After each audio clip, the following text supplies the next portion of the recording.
बीड जिल्ह्यातल्या संतोष देशमुख या सरपंचांच्या हत्या प्रकरणानं खळबळ उडाली आहे। खंडणीच्या वादातून झालेल्या हत्येचे राजकीय कनेक्शन असल्याचे आरोप करण्यात येत आहेत। तर बीडच्या सगळ्या राजकीय लोकप्रतिनिधींनी या प्रकरणाची चौकशी व्हावी अशी मागणी केली आहे। तर बीडचा बिहार झाल्याचा आरोप या खुनाच्या निमित्तानं करण्यात आलेला आहे। पाहूया।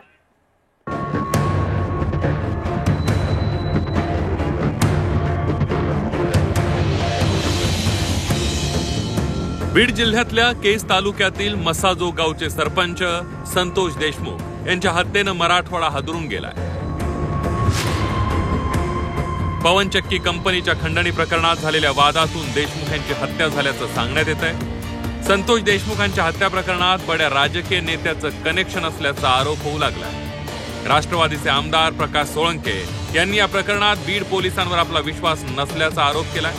या प्रकरणाच्या चौकशीसाठी SIT स्थापनेची मागणी त्यांनी केली आहे। या लोकल पोलिसाच्या विश्वासावर राहणं हे चुकीचं ठरणार आहे। त्याच्यामुळे वरिष्ठ अधिकाऱ्याची एखादी SIT नेमून या संपूर्ण प्रकरणाच्या मुळाशी जाणं, या प्रकरणाला कोण कोण जबाबदार आहेत, या प्रकरणाच्या मागच्या त्या 2 दिवसाच्या काळामध्ये कोणाकोणाचे कॉल रेकॉर्ड त्याचं तपासणी करणं आवश्यक आहे। बीडचे आमदार संदीप क्षीरसागर संतोष देशमुखांच्या घरी सांत्वनासाठी गेले होते। तिथल्या लोकांनी या प्रकरणात थेट वाल्मिक कराड यांचं कनेक्शन असल्याचा आरोप केल्याचा दावा क्षीरसागरांनी केलाय। गेल्यानंतर लोकांशी बोलत असताना मीडियाचे लोक आपले कॅमेरे होते तिथे आणि धडधडीत लोकांनी वाल्मिक कराडचं नाव घेत होते आणि हे काही म्हणजे खोटी गोष्ट नाही। हे जिल्ह्यातल्या कुणालाही विचारलं तरी ही वस्तुस्थिती। विधान परिषदेचे विरोधी पक्षनेते अंबादास दानवेंनी बीडमध्ये गुंडगिरी वाढल्याचा आरोप केलाय। वाल्मिक कराड कायद्याला मानत नसल्याचा आरोप अंबादास दानवेंनी केलाय। परंतु इथं ज्या घटना कानावर येतात, आरोपी आणि पोलीसच एकमेकात मिळालेले आहेत।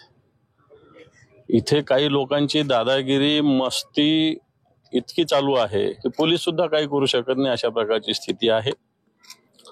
मग इथले मंत्री असतील, धनंजय मुंडे असतील जे माजी मंत्री आहेत, त्यांचे कोण जवळचे वाल्मिक कराड असतील, ही जी मंडळी प्रशासनाला काही समजतच नाही। पंकजा मुंडेंनी या प्रकरणाची दखल घेतली असून या प्रकरणाची निष्पक्ष चौकशी करण्याची मागणी फडणवीसांकडे करणार असल्याचं पंकजा मुंडे यांनी सांगितलंय।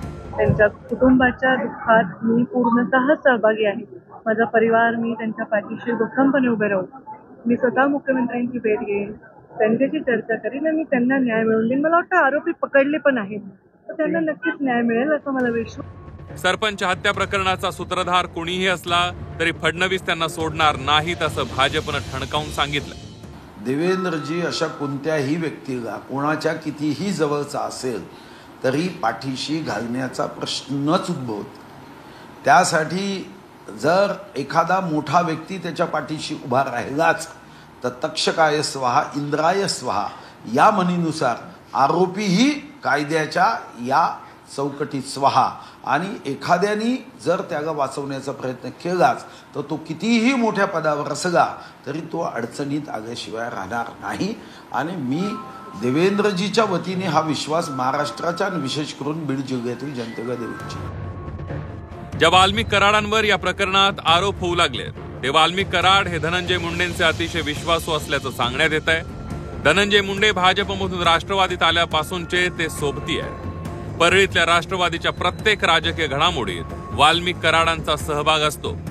धनंजय मुंडेंच्या 2019 आणि 2024च्या निवडणुकीची जबाबदारी वाल्मिक कराडांवर होती। परळी नगर परिषदेत गटनेते म्हणून कराड यांनी काम पाहिलंय। वैद्यनाथ साखर कारखान्याचे ते संचालक आहेत।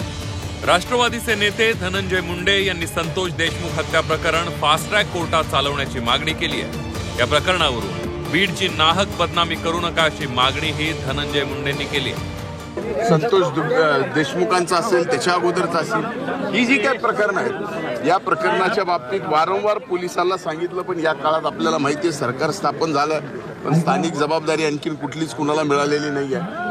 आणि या सगळ्या गोष्टीमुळे पोलिसांना स्पष्ट शब्दात सांगितलं की कायदा आणि सुव्यवस्था कुठेतरी बीड जिल्ह्याचा बिघडताना दिसत आहे आणि पोलिसांनी त्यामध्ये तात्काळ लक्ष घातलं पाहिजे। गेल्या काही दिवसात राज्यात गुन्हेगारी मोठ्या प्रमाणावर वाढली आहे। बीड जिल्ह्यातल्या या राजकीय हत्येचा मास्टरमाइंड समोर आला तरच गुन्हेगारांवर वचक निर्माण होईल अशी अपेक्षा आहे। बीडहून विष्णू बुर्गेसह ब्युरो रिपोर्ट झी 24 तास, मुंबई।